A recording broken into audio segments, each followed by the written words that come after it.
नमस्कार पुण्यश्लियों के लिए भाई शो में आज हमने देखा कि देवी अहिल्या गंगूबाई तात्या के साथ में होती हैं और लगान का हिसाब किताब देख रही होती हैं। साथ में नए नियम कैसे होंगे, कैसे जनता का उनसे भला किया जा सकता है और किस प्रकार से जनता पर कम बोझ पड़े और राजकोष में भी कोई कमी ना हो। और उन नियमों को बनाने के बाद कैसे उनका जो है मतलब कि लोगों को बताया जाएगा क्या नियम है, ताकि कोई दोबारा गड़बड़ ना हो जैसे अब तना सरदार के हाथों से हुई है। तो इस बारे में चर्चा हो रही होती है, विचार विमर्श दोनों का हो रहा होता है, नियम बनाए जा रहे होते हैं। तभी एक सैनिक आता है और कहता है, छोटी रानी साहब छोटे सूबेदार जी आ रहे हैं। तभी देवी हिले कहती है, खड़ी हो जाती है और कहती गंगू सात्या, मैं काका इसको बाद में करें, अभी मुझे जाना है। तब वो कहते हैं, हंसते हैं पहले गंगू बताते और कहते हैं कि अभी तक मतलब कितने अच्छे तरीके से हर नियम को तुम देख रही थी, समझ रही थी, और मालवा की जनता का भविष्य कैसे उज्जवल हो, कैसे जनता खुशहाल हो, मतलब हर जगह समृद्धि हो, मतलब इस बारे में आप अपने विचार रख रही थी और नए नियमों को मतलब कितनी बारीकी से आप बता रही थी। और अब अचानक से पत्नी बन गई, बहुत अच्छे। जो कहते हैं मतलब अच्छा लगा एकदम से कैसे आपने रूप को परिवर्तित कर लिया। फिर देवी हीला कहती है, माफ़ कीजिएगा अभी मैं जाती हूँ। फिर क्योंकि शर्मा गई थी देवी अहिल्या तो वहाँ से चली जाती हैं और फिर दिखाते हैं युवराज खंडेराव का आगमन हो रहा होता है। उनके मार्ग में फूलों की वर्षा की जा रही होती है और लोग युवराज खंडेराव के जयकारे लगा रहे होते हैं। उनकी मतलब जीत की जो खुशी थी हर चेहरे पर, हर आवाज़ में दिखाई दे रही होती है, सुनाई दे रही होती है। और बाड़े में सभी लोग खड़े होते हैं। हालांकि वहाँ पर गौतम भाई साहब की जो मंजली बहन है द्वारका भाई साहिब वो दिखाई नहीं दी। खैर, युवराज का आगमन होता है, सबसे पहले अपने पिता के पाँव छूते हैं, फिर गले मिलते हैं और फिर सूबेदार जी कहते हैं कि हम मतलब गर्व महसूस कर रहे हैं, बहुत ज़्यादा गर्व है हमें तुम्हारी जीत पर, तुम्हारे ऊपर। और फिर वो कहते हैं कि मराठा साम्राज्य में ये जीत जो है बहुत ही स्वर्ण अक्षरों में लिखी जाएगी और हम बहुत खुश हैं। फिर वो कहते हैं, युवराज खंडेराव अपनी तलवार को थोड़ा ऊपर करके, कि बाबा साहेब ये हमारी तलवार ना रुकेगी ना कभी झुकेगी, और ये तो सिर्फ आगाज़ है, मतलब पहली ही जीत समझिए इसे आप, अब तो बस शुरुआत हो चुकी है। अब हम जीतते ही जाएंगे, जीतते ही जाएंगे। और फिर भाव बदल जाते हैं, खुशी के जो थे गौतम भाई साहब के और देवी अहिल्या के भी थोड़ी सी शंका चेहरे पर आती है। फिर क्या होता है, फिर गुन्नू जी का आगमन हो जाता है और गुन्नू जी देख रहे होते हैं वहाँ पर कोई उन्हें अपना दिखाई नहीं दे रहा होता है। मल्हार राव सूबेदार जी से आकर के वो मिलते हैं और गौतम भाई साहब कहती हैं, अहिल्या युवराज की आरती उतारो और जावेद साहेब की भी। उसके बाद में दिखाते हैं देवी अहिल्या युवराज की आरती उतारती हैं और दोनों बहुत ज़्यादा खुश हो रहे होते हैं एक दूसरे को देख करके। और फिर दिखाते हैं सीधे गुन्नू जी पहुंच जाते हैं महल के अंदर, मुलाकात होती है द्वारकाबाई साहिब से और कहते हैं कि हम आपके पास ही आ रहे थे। वो भी पाँव छूते हैं द्वारकाबाई साहिब और कहते हैं कि आप दिखाई नहीं दी, वहाँ पर सीताबाई भी नहीं आई मेरे स्वागत के लिए और बाबा साहिब भी दिखाई नहीं दिए, आखिर क्या बात है। तो उनको ले चलती है अपने साथ और सीताबाई होती है यमुनाबाई की गोद में, सर रख के रो रही होती है। वो देखते हैं क्या बात हुई, फिर बात क्या बताते हैं हमें मालूम नहीं, सच बताई झूठ बताई कितना मिलावट करके बताई। फिर तुरंत तेज़ कदमों के साथ में दौड़ जाते हैं गुन्नू जी उस कक्ष से बाहर, महल से बाहर, और जा कर के मिलते हैं गले अपने पिता धना सरदार जी से। खैर सरदार का पद तो उनका छीन लिया गया, मगर फिर भी धना जी से जा कर के वो मिलते हैं और गले लगते हैं, रोते हैं, कहते हैं कि इतना बड़ा अन्याय आपके साथ कैसे कर दिया मल्हार ने, मल्हार राव ऐसा कैसे कर सकते हैं, आपने इतने साल तक उनका साथ दिया है, इतना आपने त्याग किया है, इतना काम किया है और उन्होंने ये फल दिया। फिर वो कहते हैं कोई बात नहीं, और गुरु जी कहते हैं कि आपने ऐसा क्यों कहा कि मैं शामिल नहीं था। तो कहते हैं देखो, एक पिता नहीं देख सकता कि एक पुत्र सूली पर चढ़ रहा है, मैं ये चाहता हूँ तुम गद्दी पर जाओ, तुम राजा बनो, बस तुम्हारा यही लक्ष्य होना चाहिए और तुम मतलब आहा राज करो, राज करो तुम। फिर वो कहते हैं, मन ही मन कहते हैं गुरु जी कि बाबा साहेब एक बच्चे के लिए, एक बेटे के लिए भी आसान नहीं होता पिता को सूली पर चढ़ते हुए देखना। फिर वो कहते हैं कि बस तुम बदला लेना, का बदला तो मैं लूँगा।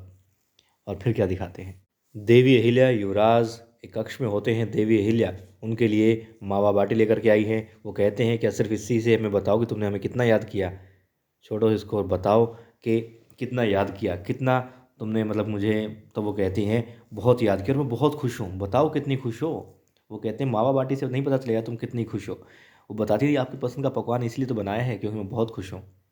बता नहीं सकती कितनी खुश हूँ। फिर वो एक सैनिक आता है और वो कहता है, छोटी रानी साहब आपसे मिलने धोंडीबा शिंदे की पत्नी आई है, कहती है आपसे बात करनी है। तब वो कहती हैं, हाँ ठीक है, मैं आती हूँ अभी। देवी अहिल्या जाने लगती हैं। युवराज कहते हैं, कोई नहीं, संदेश भेज दिया है, आराम से चली जाना। वो कहती नहीं, मैंने ही उसे बुलाया है और मैं बस अभी आ जाऊँगी। जाने लगती हैं देवी अहिल्या, फिर रुकती है और कहती हैं कि मैं बहुत खुश हूँ और मुझे आज पहली बार एहसास हुआ, मतलब कि एक वीर पुरुष की पत्नी होना, एक योद्धा, मतलब मैं बहुत खुश हूँ। जब आप आए, आपके जयकारे लग रहे थे, सब आपको मतलब कि आपकी जीत में खुश थे और आपके जीत के नारे लगाए जा रहे थे, आपके नाम के नारे लगाए जा रहे थे। बहुत अच्छा लगा मुझे, मैं वाकई में बहुत खुश हूँ।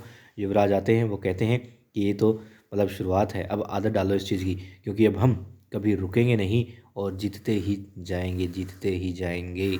फिर देवी अहिल्या वहाँ से चली जाती है और धोंडीबा शिंदे की पत्नी से बात करती हैं। वो कहती हैं कि धोंडीबा शिंदे को बेगुनाह तो आपने साबित करवा दिया, सजा से बचा दिया, मृत्युदंड से बचा दिया, मगर बात ये कि असली गुनहगार जब पकड़ा गया है तो वो अभी तक कारागार में क्यों है। तब देवी अहिल्या कहती हैं कि धना सरदार के गलत काम में साथ दिया, उसे बचा रहे थे, किसी का इल्ज़ाम खुद अपने सर ले रहे थे, ये भी अपराध है, दरबार में झूठ बोलना भी अपराध है। तो वो सारी बातें देखते हुए उसे अभी कुछ दिन कारागार में ही रहना पड़ेगा, सज़ा तो मिलेगी, क्योंकि गलत काम में साथ देना भी गलत करना ही होता है।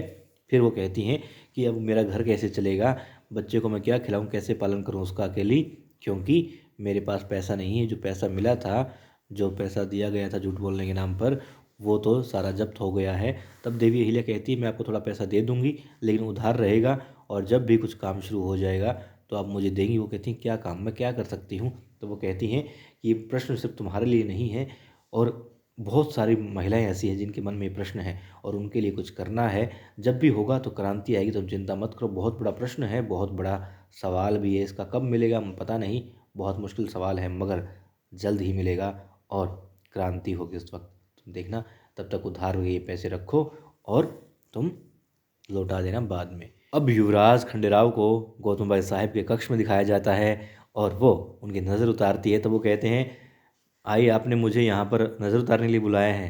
तो वो कहती हैं, हाँ मेरे तो बच्चे ही हो। और कहती बहुत खुश, देखो तुम्हारी हर किसी की नज़र तुम्हारे ऊपर ही तो थी, हर कुछ मैं देख रहा था, मतलब कितने खुश थे सब, मगर हर किसी की निगाहें तुम्हारे ऊपर थी, तुमने इतना अच्छा काम जो किया, इतनी वीरता दिखाई। और मैं इसलिए भी खुश हूँ क्योंकि पहले सब लोग कहते थे कि ये कुछ नहीं कर पाएगा, यूं ही युवराज बना दिया, ये अपने बाबा साहेब जैसा है ही नहीं, उनके कदमों पर नहीं चल सकता। आज तुमने सबके मुंह बंद कर दिए, और वही मुंह जो ऐसी बातें करते थे आज तुम्हारे लिए जयकारे लगा रहे थे।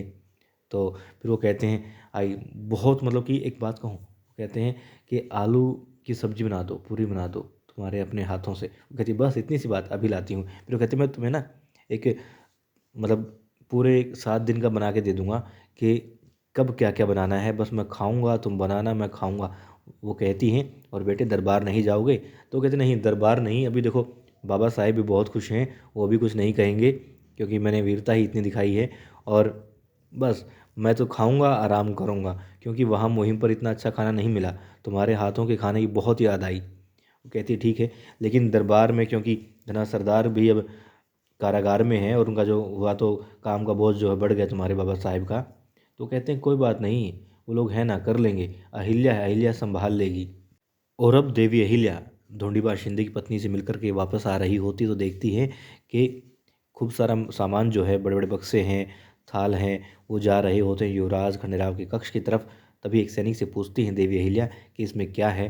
तो वो बताते हैं कि राजपूताना मुहिम से जो जीत कर लाए हैं युवराज खंडेराव, वो सारा सामान है। तब वो कहती हैं कि लेकिन ये तो राजकोष में जमा होना चाहिए। तब वो सैनिक देवी अहिल्या से कहता है कि रानी साहब, ये तो युवराज खंडेराव ने कहा है कि हमारी जीत है और हमने इसे जीता है, ये हमारी, मतलब कि हमारी मर्जी, हम किसी को दें, कैसे यूज़ करें, इसको कैसे इस्तेमाल करेंगे, किसे कितना देना है हम देखेंगे, तो हमारे कक्ष में लाओ। तो वो कहती हैं लेकिन ये तो वहाँ होना चाहिए। ठीक है, और ये सारी बातें सुन रही होती है, देख रही होती है सीताबाई। और सीताबाई एक एक कदम आगे बढ़ाती है देवी अहिल्या की तरफ, और साथ में तालियों की गूंज भी जोर की करती जाती है। और अब दोनों आमने सामने खड़ी होती हैं।